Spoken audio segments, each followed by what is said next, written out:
A Journey membership crocheter asked, can you attach C2C together without sewing? So I've been working on my C2C series and I've been studying the stitches and I thought it's gotta be possible. So I was playing with the idea. It took me about 4 tries to actually figure it out. And what it is that you can attach the squares as you go. And this concept is so neat that after I know this, I will never do a blanket where there's panels and having to do a border and then sew it together, because you can attach it as you go. Forget the sewing. Today, I'm gonna demonstrate this. This video will be covering how to attach things together. So you have 1, 2, 3, 4. So you have different configurations on how it will go together, and it matters. I'm also going to use the same video for people that are thinking about a quilt. Maybe you have different yarns and you don't have a lot of it and you just want to make something quite random or strategic. You can also do this in a quilt format and you can have something really cool. Again, no sewing because nobody has time for that baloney. So let's begin. First thing up first is let's talk about tension. There are different C2C methods on how you're going to do it. And I have found with myself, as I'm going through the different methods of just trying different things, is that I end up with different stitch tensions every time I do it. So what I'm going to recommend, first recommendation for sure, is that you want to be consistent. So if you don't want to use the standard C2C, you can use one of the fun ones and just attach those together and you'll have the same tension. It's when you're jumping around where squares are different. If the tension is not right, it may not come together perfectly, just the way that you're hoping. So the nice thing about this too is that once you have everything together, you can slam a border. This is the C2C border that you can have, and you can also do regular borders going around these things as well. So it's a neat idea, and I'm going to show you as if you've never done C2C before. So please use the video chapters, and I'm going to cover the first square, second, third, and then the fourth. The fourth square is the one that matters because we're going to attach on 2 sides at the same time. And this one took me a bit of time to figure out how to do it so that it looked pretty consistent. Let's begin square number 1. Okay, before you get on that comment button, can you do this in rectangle? Yes, you can. So you can actually mix and match like the log cabin of the different things coming together. It really doesn't matter. The connection is still going to be the same. So you still have to pay attention to how it's connecting. And that's really the only thing. So you can play with the different shapes together, squares or rectangles. So I'm going to pretend that you don't know how to do C2C, but if you do, it's the same process as what you want to do. The difference is that the first square that you're going to make, you're going to want to, if you want all the squares to be the same, is your determining factor. So the smaller the square, the more squares you'll have to do if it's a blanket. So if it's larger, less squares. So I'm going to need a stitch marker. You can do spare yarn, and I'm just using Karen Big Note as my sample today. I'm using the hook size that is recommended for the yarn. So if you want to change out your yarn, yes, you can do it. Look at the ball band, look at the ball band and get the information from there to get the recommended hook size. Let's begin starting with row number 1. Let's begin, and you're going to chain 6, but watch how I do it. You're going to go 1, 2, 3, pinch, 4, 5, 6. If you've never seen me before, the one I'm pinching is the first stitch you're going to want to go into, and you're going to yarn over and just move your thumb backward out of the way just so you can access that chain, and that will be your first stitch. So it's the first double crochet in. And it saves you from having to look at it and count it back when you can pinch it and know exactly which one. You have 2 more chains left, and you're going to fill those in each with a double crochet. But wait, there's more. Yes, I sound like Ron Popeil, but we're not baking anything today unless your brain is cooking on this concept. So I want you to just pull up a loop, and I want you to grab this strand here. We want to mark the right side. So every time we're attaching the different squares together, we're going to know which side is facing up by putting this in. And I want you to just slip in behind the middle post here. Grab this yarn, pull through, and loop it. So every time you see this tail end, you're looking at the right side of the work, so the good side. So if you're looking at this side, what are you looking at? Yeah, the wrong side, or the bad side, whatever you want to call it, but it's technically the wrong side. So we're now going to put our hook back in, and we're going to continue on with row number 2. Moving forward, we want to flip it, turn it, and we're going to begin the next row. So we're going to do an increase row, and we're doing a square, so both sides will increase at the same time.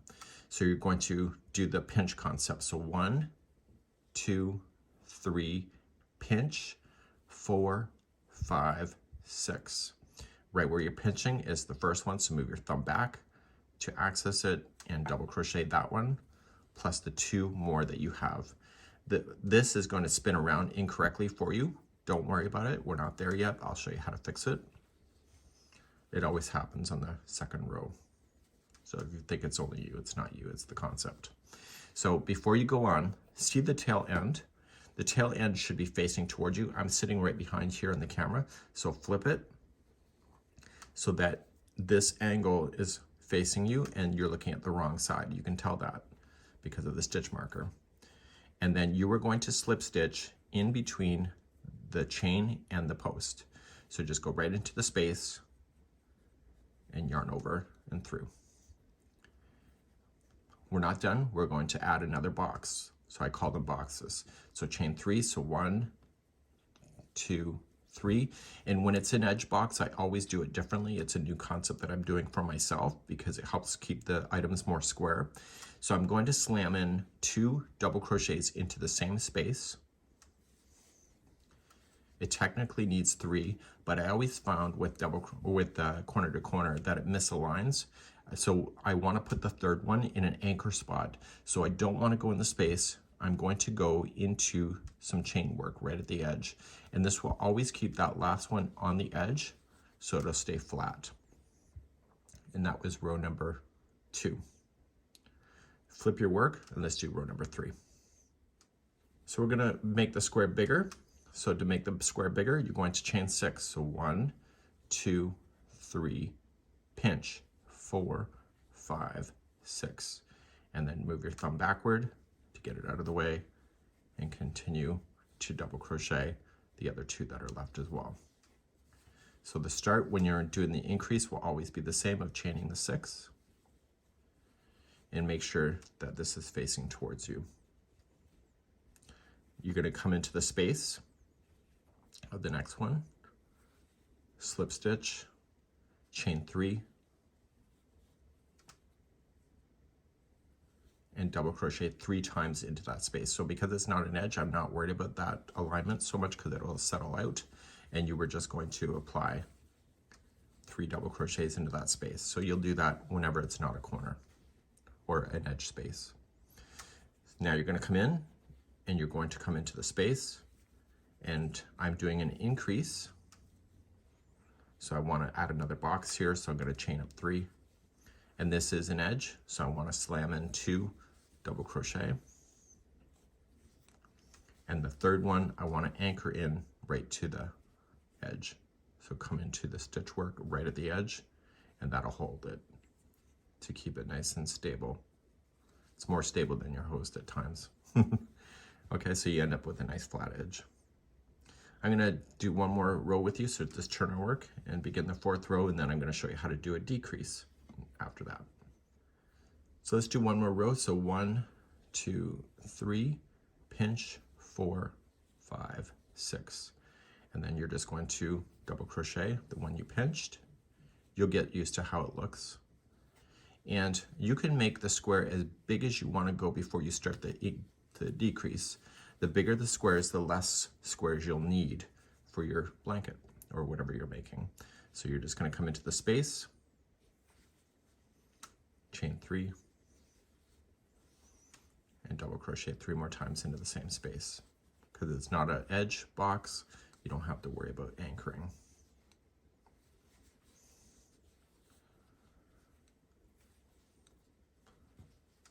One, 2, 3. So as you're making the squares, there's going to be the same amount of boxes on each side. So in my case, the sample has 4 boxes. Again, you can do as many boxes as you want. You're coming into the edge, so you're just going to chain 3, and I want to anchor. And so I'm just going to put in 2 double crochet to start, and then anchor right into the edge. So you have to decide how big you want to go, so you can just reverse back and play the last row over and over and over until you're happy. And then when you're ready to start the decrease to come to the point here, that's when you're going to start that. So I'm going to do that next. Let's turn the work. It won't matter if you do an odd number or an even number for this concept, it'll still work each time. So you just have to decide how many boxes you want. In my case, it's 4. So 1, 2, 3, 4. 1, 2, 3, 4. To do a decrease, because it's the starting of the decrease, it's different from when you do a decrease in the future. So you're just going to come to the next one and just easily slip stitch yourself across. And now normally what they would tell you in this kind of concept is to go right into the space. I don't want you to do that because it misaligns. So come into the top of the chain work itself and slip stitch to start. And that'll keep that first stitch out on the edge instead of sinking into the middle. So you're now going to chain 3. That's your first double crochet. And in the same space, I want you to put in 3 more double crochet in there. So 1, 2, and 3. Now you're going to come in to the next space, slip stitch, and what you're paying attention to the most is the last box that you'll have. So you're going to put in 3 double crochet here.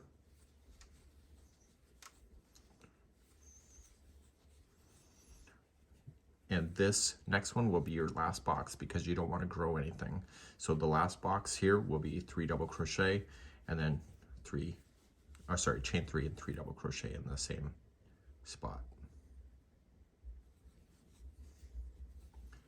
Now, I also want you to anchor this one. So when you slip stitch here, don't go into a space because it'll misalign. Go right into some chain work and slip stitch, and that'll hold that top to the absolute top of this piece. And you're going to turn your work, and now you're going to slip stitch here.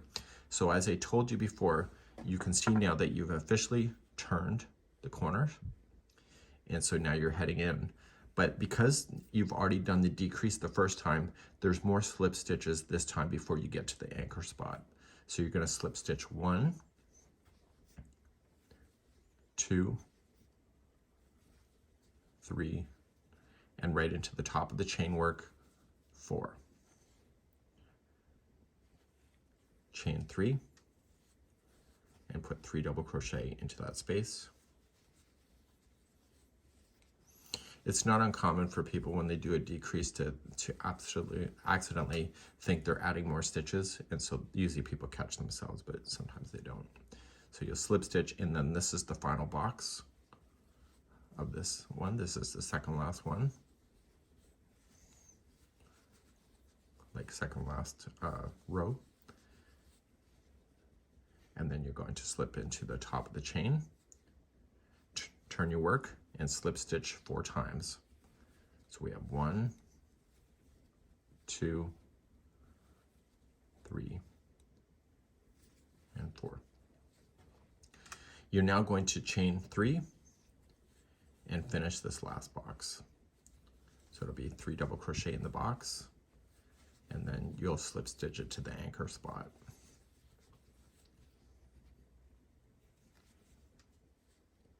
Turn your work, and I want you to slip stitch it just to keep the edge looking the same. Slip stitch it right to the top of the anchor spot. And this is where you're going to fasten off the yarn. And you may want to weave in your ends and get rid of them as you go. I'll leave that to your discretion. And this is where you're going to end. And so now you can add any colors, and we're going to move on to adding a second box. And we'll do that next. If this is your first box, your next box will only be joining to one side. So the only time that you're ever joining to 2 sides at one time is if you're working on just completing more and more boxes and you have 2 sides to connect to at the same time. So you could do a whole row of just connecting one edge and have a whole panel, and the next one you can do the same thing, but as soon as you have 2 sides, then it kind of changes the story, which we will talk about. I want you to have the right side facing up, and I want you to grab another yarn. You don't want to use the same yarn because there would be no point to doing this concept. So what you can do is that you can join to any one of the corners that you have as long as the right side's facing up. And so I'm just going to join to this one right here, but I could have done any one that I want as long as the right side's facing up. So I'm going to come right into the corner, and I'm just going to slip stitch. and I want to chain 6. So do the pinch concept. So 1, 2, 3, 4, 5, and 6. Right where I'm pinching is the first stitch, so come on back and double crochet back. And you're doing the 2 like you normally would have been, as if you weren't connecting. So it's coming back. Throw your loose ends to the back of the project. You can tell that because this is the right side facing up. And instead of just turning and making the square bigger, see the boxes. You can see the spaces in between the boxes. I want you at this point to slip stitch in between the groups of the 2 boxes. So slip stitch, and you're not done. You want to chain 3, 1, 2, 3, and slip stitch into the next box here. And now you're ready to start row number 2. To start row number 2, you are going to turn your work, and you are going to chain 3. So 1, 2, 3, and the chain 3 that you used is your base. So you're going to put in 3 double crochets into that base space. So it's a nice clean connection that you see. You're going to continue along like you normally would have. So you would have slip stitched into this space, chain 3, and because it's an edge box, you want to put in 2 double crochet first, and then the third one will be in the anchor spot to hold it out, to keep it nice and flat. Turn your work, and let's begin the next row. To do the next row, we're not connecting to anything. We are wanting this bigger, so we're going to chain 6. So we have a total of 1, 2, 3, pinch, 4, 5, 6, and just move your thumb back and double crochet coming back. So we're only doing a difference of when we're connecting to each one of the boxes here, the patches. So you're just going to slip stitch here, chain 3, and you're just doing your regular C2C as you know it. So I'm going to speed up.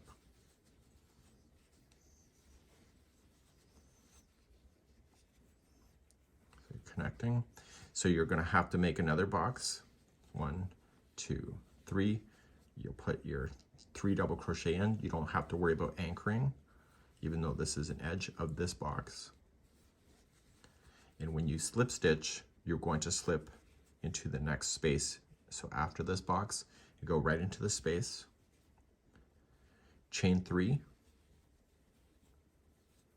and then just come into the anchor spot right up here and slip stitch. So you see it's just one connection in between the boxes. Turn your work, and let's start this row. So you'll chain 3 and you'll double crochet using that anchor spot, that space that you created.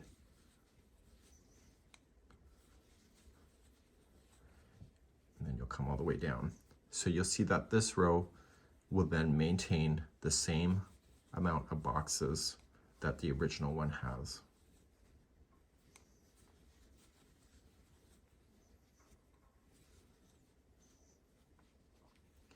And you keep on going, and on the other side you do want to create that extra box when you get there so that you have a 4x4 if this is the way you're doing it. But whatever size boxes you're going to do, you're just going to keep building it out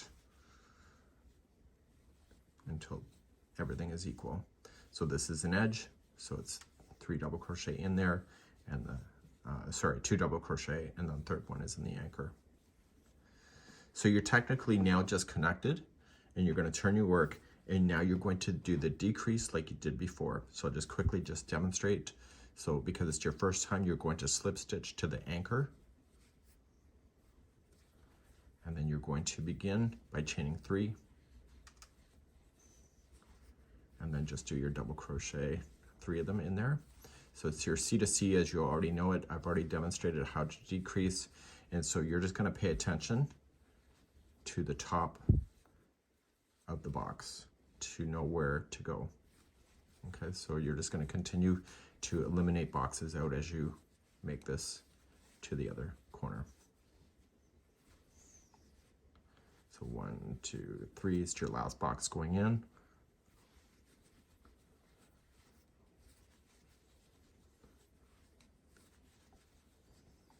Okay, slip stitch to the anchor, and then you're going to slip stitch across and finish the rest of it just like you did with this one. So I want you to do that, and then I'm going to show you how to attach box number 3, and that's beginning next. So at this point we have 2 boxes joined. You can see it's nice. You'll see that one looks different than the other. It's just the way it is, so don't panic about that. So you could do a whole strip of just continuing to add and you're just connecting, but then eventually you'll have to add another strip coming down. Okay, so you want to be very strategic about this whole thing when it comes together. So to do the next one, say we want to put a box right here, we're going to grab more yarn, and where we're going to attach it is in between the connection spot here. So you're not going to go into the outside here. You're going to go right into the space and you're going to connect.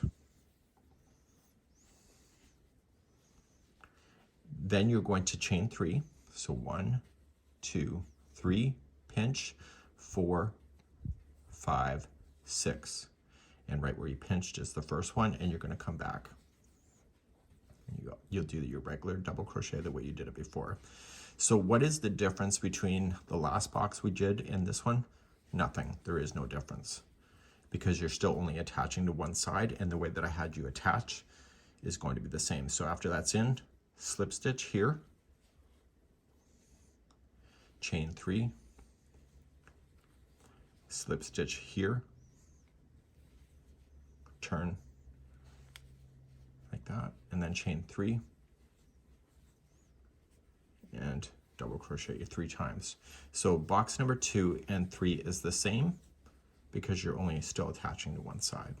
It's the 4th box that I'm about to show you in just a bit, which will change the game plan a little bit. So you're just going to come out to the edge here. It's the edge box, and you'll still just pay attention to those anchor spots. It'll look nicer. So put 3 in first, and then 1 into the anchor. So I've already demonstrated box 2 before, so I don't need to go with that with you again. So you're just going to continue along. You'll continue to attach here, and then eventually you'll have like the original sample where you'll have 3 boxes that are attached. And I want you to finish this box, and then I'm going to demonstrate how to do the 4th one, because that's where it really changes. We're now ready for the 4th box. So what happens if you have to attach to 2 sides at the same time? So even if there's a full strip here, the rest of these boxes that'll be in this one will attach here and here, and you're going to keep building it out. I would not recommend being very random about this. Be very strategic, because it'll make your life a lot easier. Now, it took me a few tries to actually understand where the stitch work is going to go, and I finally figured the secret out, and I'm going to have the right side facing up as I always have been. So make sure that's always facing up when you start something new. And I want you to turn it this way. And what we need to do is attach it here. So I was attaching here and here, and it wasn't working out. So it's right here in the center point here. I want you, like this one, to go around this space and attach. And this one is a whole new monster. So now that it's attached, we need to build our way out this way, but we're not going to do that pinching concept anymore, not for this one. So we're going to do 1, 2, 3, and come in between the first box and the second, and I want you to slip stitch in there. So just going in, pulling it through, and turn it like this towards you. You want to chain 3, so 1, 2, 3, toss the loose end to the back side. It's just easier and out of your way. And the rest of this is going to be filling in this that you just created with 3 double crochet. You don't need to worry about an anchor.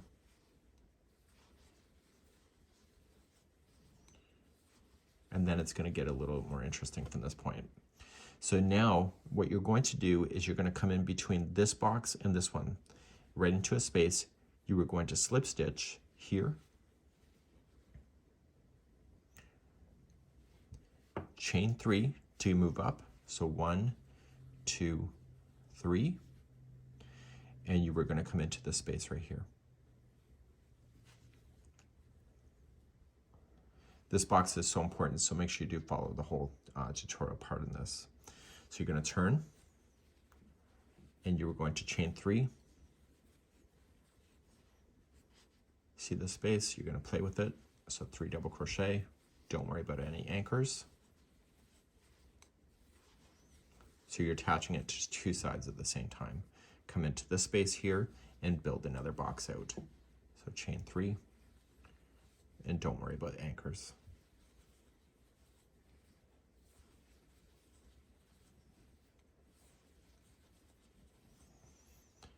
Okay, now you're going to come in between this box and the next one, just slip stitch in between, chain 3, and then come into the next space up here between the boxes and turn, chain 3, and come out and come and use that space you just created and come on down. So other than joining on the 2 sides, you're thinking to yourself, well, why are you watching this? So continue along, and you can see it's nicely going together. So all this concept came to me with a crocheter on our YouTube membership, and the journey said, well, can you do connections without actually sewing? And so I really had to think about where I would connect and how I would do it. So I literally put my hook in the wind on a Saturday just before Easter Sunday. And I literally spent hours on making the log cabin sample just to understand it and just trying to get it right. So just chain 3 and then go right into the anchor up here. Turn your work, chain 3. So this will be the outside box, and put 3 double crochet in. And I know what you're probably thinking at this point, well, why wouldn't you go on YouTube and find another host that shows it? Because when you do that, sometimes you limit your creativity on something that you may have to figure out on your own. And maybe the way that you would do it would be different from another host. So I try not ever doing that on YouTube, because then it makes it authentic in the way that I learn and the way that I teach. Because it's too easy to go on YouTube and just start duplicating what others do. And so I fail with myself if I do that. I lose the sense of pride in my own creativity when I duplicate like that. It's not the same as following a pattern like on Yarn Inspirations, to my point of view. So here's the last box that will go in, so you'll build it out. So chain 3, and don't worry about the anchors, like putting it in the edge. So put your 3 in there and just anchor to the top here. So slip stitch right into the top.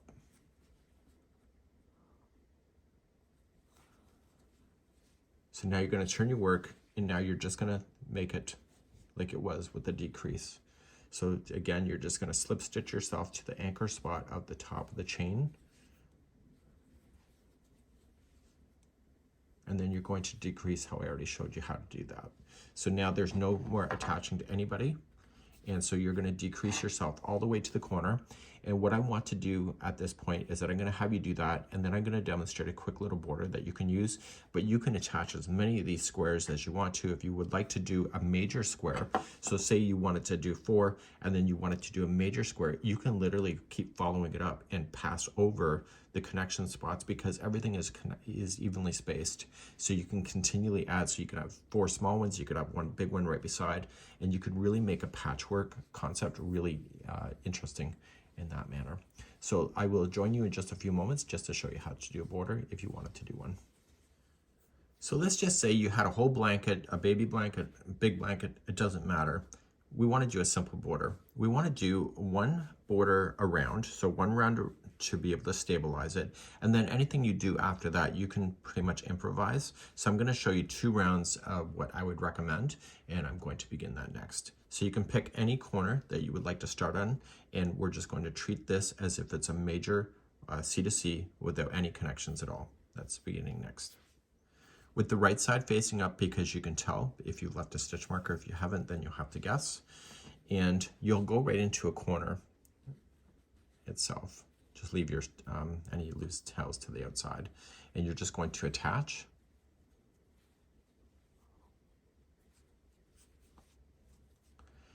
you're going to chain 1, and you're going to single crochet into the same one.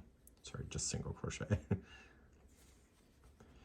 Then you're going to chain 3, and that will allow you to turn a corner for my concept I'm about to show you, and in the same corner place in a single crochet.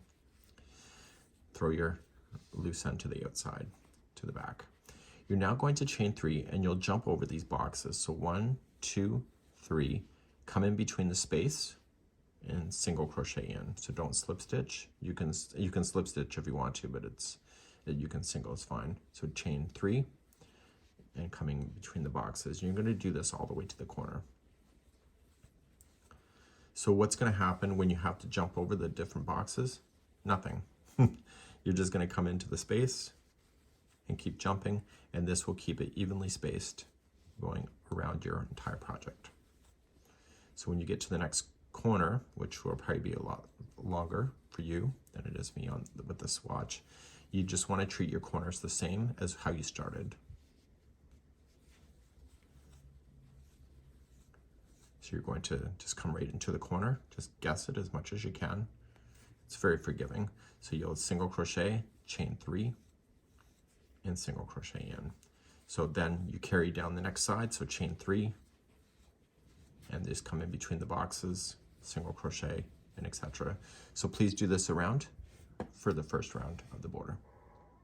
So when you get back around on your snazzy little border here, you're just going to chain 3 and you'll slip stitch it to the first single crochet. I'm going to show you one more round that I would do if I were you, but I would not overcomplicate the border, but you can decide what works for you. Slip stitch into the chain 3 space of the corner, chain 3, and put in 2 more double crochets into it. This time I only want you to chain 2 and put in 3 more double crochets into the corner. Everything is all about the set of 3, if you haven't understood that yet. So now, and I haven't told you, so you probably wouldn't have known that. So now you're just going to jump into these chain 3 spaces only and apply 3 double crochet into each one of those spaces. So don't worry about those single crochets, or if you did a slip stitch, it doesn't matter. Just only concentrate on the spaces. So it's 3 double crochet in each. So when you get to the next corner, it'll be 3 double crochet, chain 2, 3 double crochet into the chain space corner itself. And you're just going to do this all the way around, and if you want to add more to your border, you can, but this is a nice simple way just to finish off your C2C and make it look awesome. I'll be back at the end of the round. When you come all the way around, you're just filling in the space before where you started, and then you're just going to slip stitch to the top of the first chain 3, and then you're just going to cut your yarn and weave in your ends, and you'll have a beautiful little border. To begin, you can remove out your stitch marker that indicated the right side, and no matter how big you did your blanket, it's going to look awesome each and every time. So this is a really neat concept, whether you're doing quilt work, whether you're doing attaching. It's a really amazing idea, and I didn't even have to sew at all. That's it, and we hope you have a good one.